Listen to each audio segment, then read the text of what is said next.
Her name is Kim Yoo-jin, age 31. She was born in Pyongyang, North Korea. Kim's testimony is rare considering the numbers on North Korea. The CIA estimates that some 24 million people live in the communist country, and the best guess is about 2%, or 480,000, are Christians. Just a handful of them have escaped from the brutal regime and lived to tell their story. Kim Yoo-jin is one of them.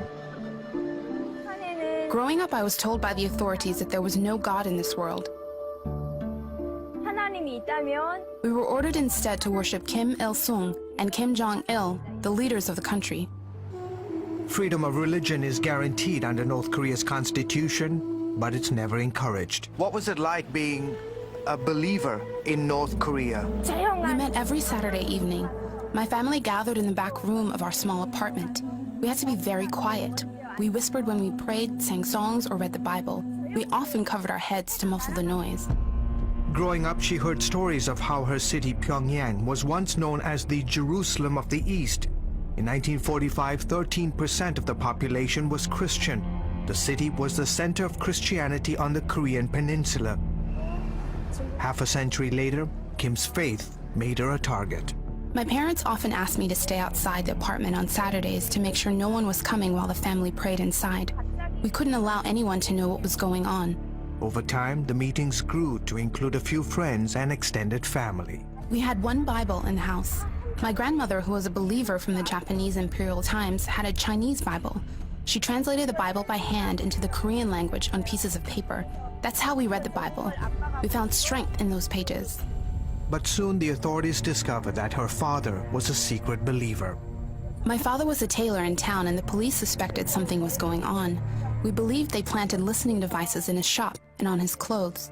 In 1994, the authorities discovered that Miss Kim's father was operating an underground church in North Korea. So they raided the home, arrested him along with an uncle. Both men probably ended up in one of the 6 labor camps in North Korea. Do you remember that day? The day my father was arrested, I was at school, but I'll never forget that day. He hugged me before I left for school, and like every other day, he reminded me to be careful. Every morning at the breakfast table, he would tell us that one day the government will come and arrest us for being Christians. He warned us of the price we would someday pay for our faith. I remember him saying often that even if I face death, I will follow Jesus. Some 200,000 prisoners are being held in political prison camps in North Korea. An estimated 30,000 of them are Christians. The regime is routinely cited for human rights violations. Won Jae-chun is a professor of law in South Korea. They were treated as a criminals, and especially like a terrorist, and they are prosecuted based on national security crime of North Korea. This video, obtained by CBN News, reportedly shows the execution of North Korean Christians.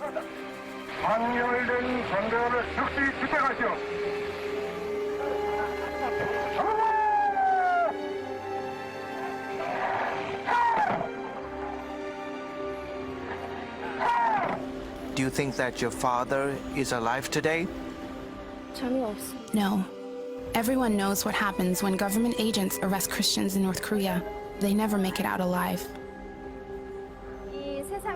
I know my father is in heaven.